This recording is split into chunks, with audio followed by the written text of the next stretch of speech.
tumbuh-tumbuhan yang ada di dalamnya, tidak boleh kita berburu buruan yang ada di dalamnya, bahkan juga tidak boleh bagi kita mengambil barang temuan. Misalnya ketika kita berada di haram, kita menemukan sesuatu, misalnya apapun yang kita temukan, biarkan dia di situ, biarkan dia di situ.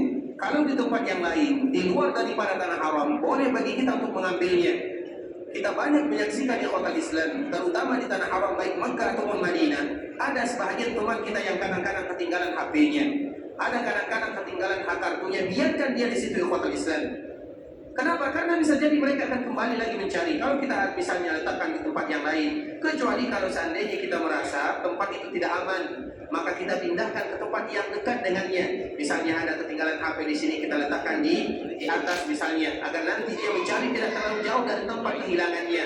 Dan itu merupakan di antara makna daripada kalimat haram, sebagaimana yang disebutkan oleh Rasulullah SAW.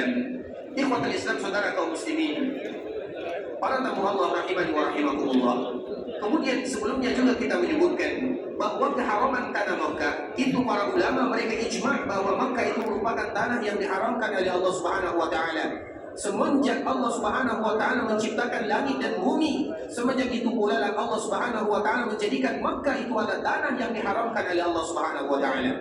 Kemudian keharaman tersebut diperjelas lagi oleh Allah Subhanahu wa taala melalui lisan Nabi Ibrahim.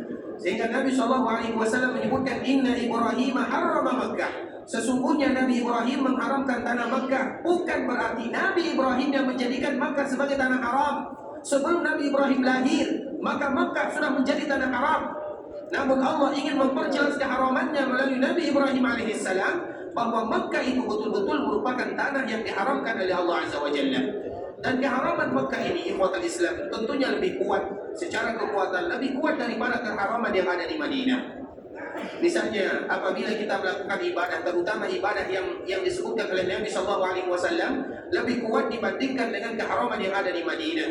Kalau di Makkah, ikhwatul Islam, seperti misalnya hadis Nabi masalah salat, di Makkah itu 100.000. Kalau di Madinah, keharamannya yang mana para ulama mereka berbeda. Walaupun perkataan yang paling kuat menyebutkan bahwa Madinah juga merupakan tanah haram, sesuai dengan yang disebutkan oleh Nabi SAW, wa inni haramtul Madinah, dan aku juga menjadikan Madinah sebagai tanah yang diharamkan oleh Allah Azza wa Jalla.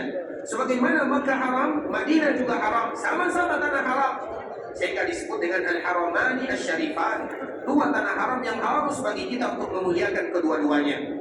Hanya saja ketika kita ingin membedakan antara Makkah dengan Madinah, tentunya Makkah lebih kuat keharamannya dibandingkan dengan tanah Madinah, walaupun kedua-duanya merupakan tanah yang diharamkan oleh Allah Subhanahu wa taala.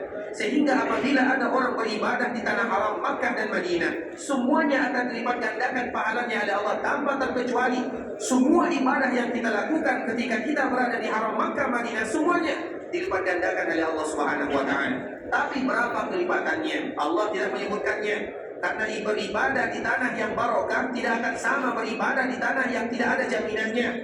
Ketika kita beribadah di tanah yang disebutkan oleh Nabi bahwa tanah tersebut merupakan tanah haram, tanah barokah, tentunya keutamaan bagi mereka yang beribadah di dalamnya juga dilipat gandakan oleh Allah Subhanahu wa taala. Makanya salah satunya adalah hadis yang masyhur ikhwatul Islam, hadis yang senantiasa kita mendengarkannya, terutama ibadah salat. Barang siapa yang melaksanakan ibadah salat di tanah haram Makkah lebih baik daripada 100.000 kali lipat. Barang siapa yang melaksanakan salat di Masjidil Haram yang ada di Madinah lebih baik daripada 1.000 kali lipat dibandingkan dengan mereka melaksanakan di tempat-tempat yang lainnya di tanah halal, kecuali di tempat-tempat yang dipengecualikan oleh Allah Subhanahu wa taala.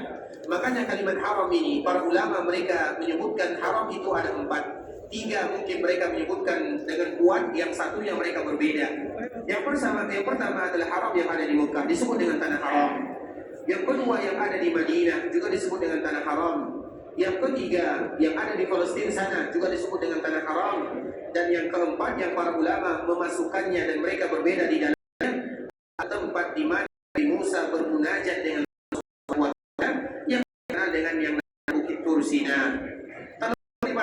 Para ulama tersebut ikhwatul Islam, yang kuatnya tanah al-mukarramah, semua yang kita lakukan di sana akan dilipat gandakan Allah Subhanahu wa taala. Namun kita juga harus ingat ketika kita melakukan dosa maksiat, sesuatu yang bisa menggugurkan pahala, sesuatu yang tidak diridai oleh Allah, maka dosanya pun akan tidak sama dengan kita melakukan dosa di tempat-tempat yang lainnya. Dan ini telah kita jelaskan sebelumnya. Kemudian di kota Islam, di antara kekhususan tanah haram yang ada di Mekah, Allah Subhanahu wa taala menyebutkan Mekah, tanah haram yang ada di Mekah, Allah Subhanahu wa taala menyebutkan dengan kalimat Al-Masjid Al-Haram. Kita ulang lagi ya kota Islam. Allah Subhanahu wa taala menyebutkan di Mekah tanah haram yang ada di sana dengan kalimat Al-Masjidil Haram. Dan itu merupakan di antara kemuliaan yang luar biasa yang ada perbedaannya dengan tanah haram yang ada di Madinah. Walaupun kedua-duanya sama-sama haram, namun keharamannya berbeda. Dan kita ulang lagi ikhwatul Islam. Keharaman yang ada di Mekah, kita mengetahui ada sebuah ayat ikhwatul Islam yang diturunkan oleh Allah Subhanahu wa taala yang mana tidak diawali dengan basmalah. Siapa yang tahu nama suratnya? Banyak sekali ya. Surat At-Taubah. Masya Allah, barakallahu fiikum, jazakumullahu khairan. Pertanyaannya, kenapa tidak dimulai dengan basmalah? Sebutkan 2 atau 3 alasannya. Ini agak sedikit sulit. Kenapa tidak diawali dengan basmalah?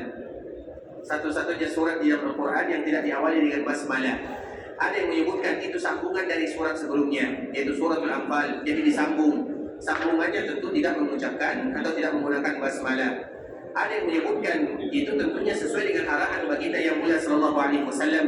Dan ini yang paling penting yang ketiga, karena suratul Taubah disebut dengan surat Bara'ah adalah surat di mana Allah dan Rasulnya berlepas diri daripada orang-orang musyrikun.